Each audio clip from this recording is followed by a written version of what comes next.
My mother-in-law stole my daughter's pet hamster as revenge. Me, 32F, and my husband, 34M, have been together for 10 years. We have a beautiful 7-year-old daughter, and life has been pretty great overall. My husband has a well-paying job, and I work part-time as a freelance writer, which allows me to be home with our daughter.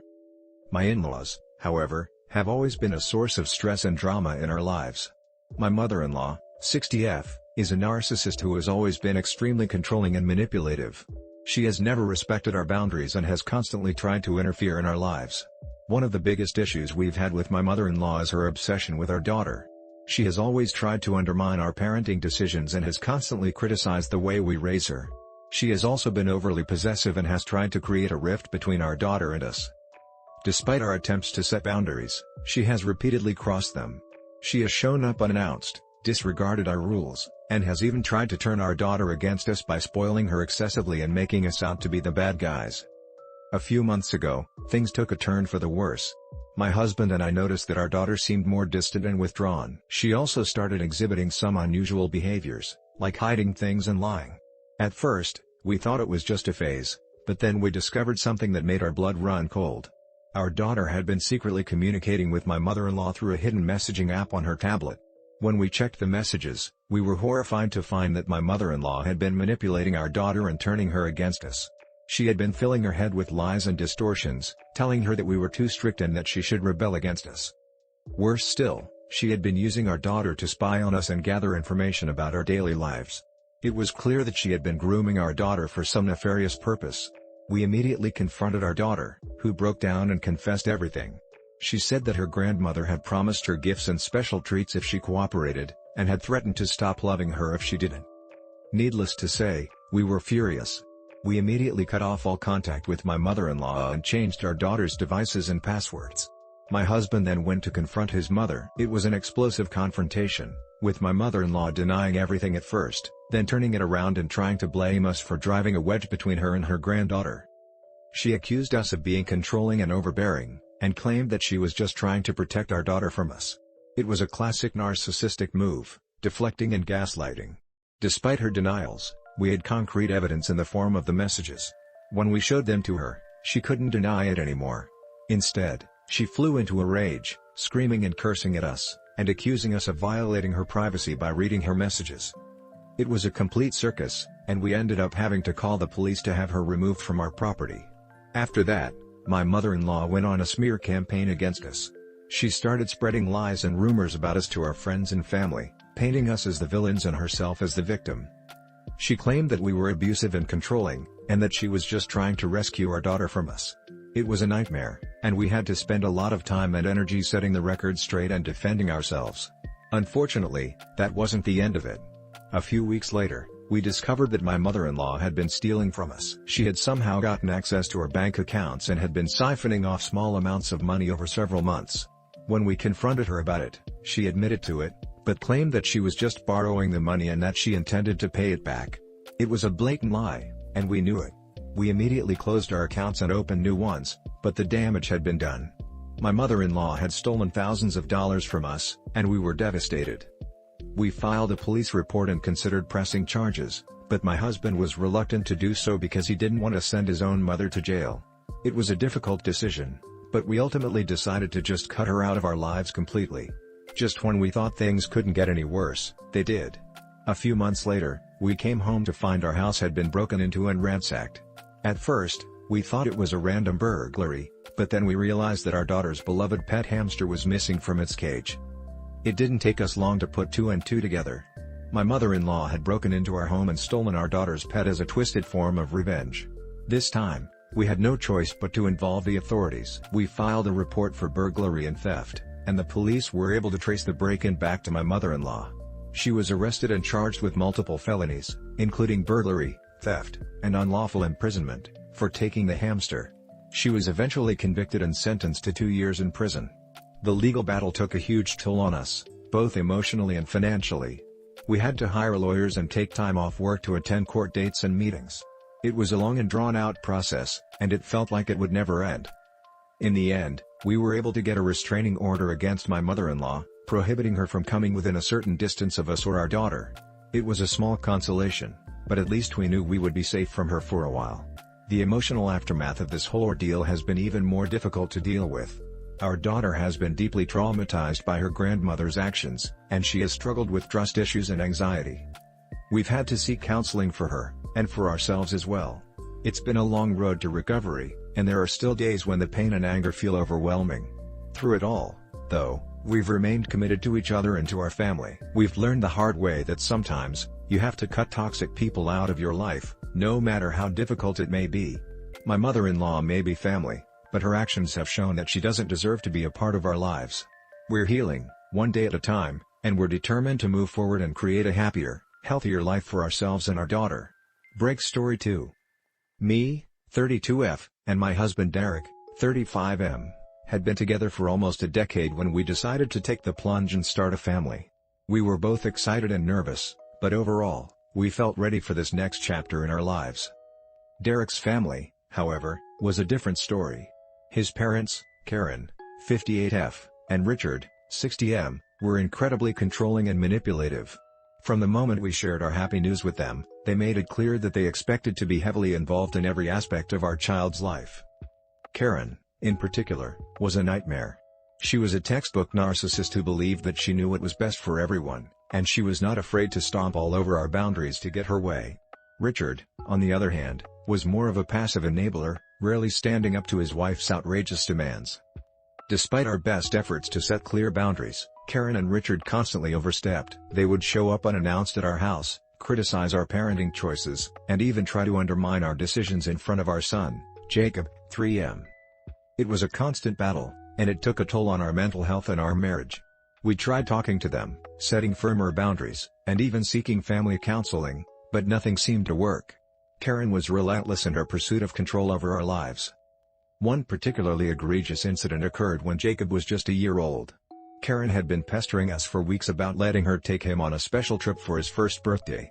We repeatedly told her no, as we had already made plans as a family, but she refused to listen.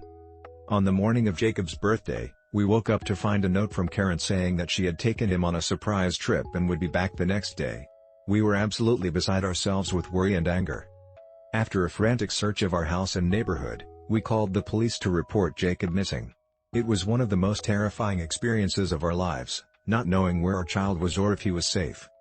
The police were able to track down Karen and Richard's location through their cell phone signals, and they were brought in for questioning. It turned out that they had taken Jacob on a trip to a nearby city, without our knowledge or consent. The police were able to locate Karen, Richard, and Jacob at a hotel a few hours away from our home. When they arrived, they found Karen and Richard completely nonchalant about the situation, as if they had done nothing wrong. We were absolutely livid. Not only had they kidnapped our child, but they had also put him in potential danger by taking him on a trip without proper car seats, supplies, or any consideration for his safety. When we finally had Jacob back in our arms, we were overcome with relief, but also a deep sense of betrayal. How could someone who claimed to love their grandchild so much put him in such a precarious situation? In the aftermath of the ordeal, we decided to take legal action against Karen and Richard. We obtained a restraining order and pressed charges for kidnapping and child endangerment. Karen, of course, tried to play the victim. She claimed that she was just trying to give Jacob a special birthday experience and that we were overreacting. Richard remained silent, as usual, letting his wife do all the talking. The legal proceedings were a nightmare. Karen and her lawyer tried every trick in the book to paint us as the unreasonable ones, but fortunately, the evidence was overwhelmingly on our side. During the trial, Karen's true colors really showed. She lashed out at us in court, calling us ungrateful and selfish for not allowing her to be more involved in Jacob's life. She even went so far as to accuse us of being unfit parents, which was a low blow that left us reeling. Despite her best efforts, the judge saw through her manipulation tactics. Karen was found guilty of kidnapping and child endangerment, and she was sentenced to 6 months in jail, as well as probation and mandatory counseling. Richard, on the other hand, was let off with a lighter sentence due to his more passive role in the ordeal. He received probation and a hefty fine, but no jail time. After the trial, we thought that the nightmare was finally over. We had our son back, and Karen was facing consequences for her actions. But we soon realized that her narcissistic behavior knew no bounds. While Karen was in jail, she would write us letters and have her lawyer deliver them, berating us and claiming that we had destroyed her life. She accused us of turning Jacob against her and vowed to make us pay for what we had done. We tried our best to ignore her threats and move on with our lives, but it was difficult. The emotional toll of the entire ordeal had left us feeling drained and on edge. After Karen was released from jail, the harassment only escalated. She would show up at our house, pounding on the door and demanding to see Jacob. We had to call the police on multiple occasions to have her removed from our property. At one point, she even tried to confront us at Jacob's preschool, causing a scene and terrifying the other children and parents. It was clear that she had no intention of respecting our boundaries or the terms of her probation. We knew that we had to do something more drastic to protect ourselves and our family. Karen's behavior was becoming increasingly erratic and dangerous, and we feared for our safety. After consulting with our lawyer, we decided to pursue a permanent restraining order against Karen. The process was long and arduous, but ultimately, the judge saw the pattern of harassment and granted our request. Karen was now legally prohibited from coming within a certain distance of our home, our workplaces, or Jacob's school. She was also forbidden from contacting us in any way, whether in person, by phone, or through third parties. We thought that this would finally put an end to the nightmare, but Karen was not one to back down easily. She continued to find ways to harass and torment us, even from a distance. One of Karen's tactics was to try to turn our friends and extended family against us. She would send them letters and emails, spinning her own twisted version of events and painting us as the villains. She even went so far as to create fake social media accounts to spread lies and rumors about us. At first, we tried to ignore her antics, but it became increasingly difficult as more and more people started to question our side of the story. We had to spend countless hours explaining the situation and providing evidence to back up our claims. It was exhausting and demoralizing, but we refused to let Karen win. We knew that we had done nothing wrong, and we were determined to stand our ground. Karen's behavior became increasingly erratic and desperate. She started showing up at places we frequented, like our favorite restaurants or local parks, hoping to catch a glimpse of us or Jacob. She would follow us around, trying to take pictures or videos to use as proof of her claims. We had to be constantly on guard, always looking over our shoulders and worrying about what Karen might do next. It was a level of stress and anxiety that no one should have to endure, especially in their own community. Finally, after one particularly harrowing incident where Karen tried to confront us in a public place, we decided to take drastic action. We hired a private investigator to gather evidence of Karen's continued harassment and violations of the restraining order. With their help, we were able to document multiple instances of her stalking us, trespassing on our property, and attempting to make contact with us or our son. Armed with this evidence, we went back to court to seek further legal action against Karen. The judge was appalled by her behavior and decided to make an example of her case. Karen was found in contempt of court and sentenced to a year in jail, with no possibility of early release. She was also ordered to pay a significant fine and undergo mandatory counseling upon her release.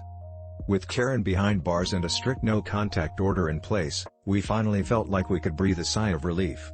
The nightmare that had consumed our lives for so long seemed to be coming to an end. However, the emotional and psychological toll of Karen's actions was not something that could be easily erased. We sought counseling to help us process the trauma and rebuild our sense of safety and trust. It was a long and difficult journey, but we were determined to heal and move forward as a family. We also made a conscious effort to surround ourselves with a strong support system of friends and loved ones who truly had our best interests at heart. As for Jacob, we did our best to shield him from the worst of Karen's behavior, but he was not completely unaware of the situation. We had age-appropriate conversations with him, explaining that his grandmother had done some very wrong things and that we needed to keep our distance from her for our safety. It was heartbreaking to see the confusion and hurt in his eyes, but we knew that it was better than exposing him to Karen's toxicity and manipulation. We made sure to provide him with plenty of love, support, and reassurance during this difficult time. Over time, Jacob seemed to understand and even thrive in the absence of Karen's negative influence. He became a happier, more confident child, and our family bond grew stronger than ever. Looking back on the ordeal with Karen, it's hard to believe that we made it through such a dark and tumultuous time. Her narcissistic behavior and complete lack of boundaries nearly tore our family apart. But in the end, we emerged stronger and more resilient. We learned the importance of setting firm boundaries and standing up for ourselves, even against those who claim to love us. While the scars may never fully heal, we take comfort in knowing that we did everything in our power to protect our family and our son's well-being. Karen's actions were a harsh lesson in the ugly side of human nature, but they also taught us the true meaning of love, loyalty, and perseverance.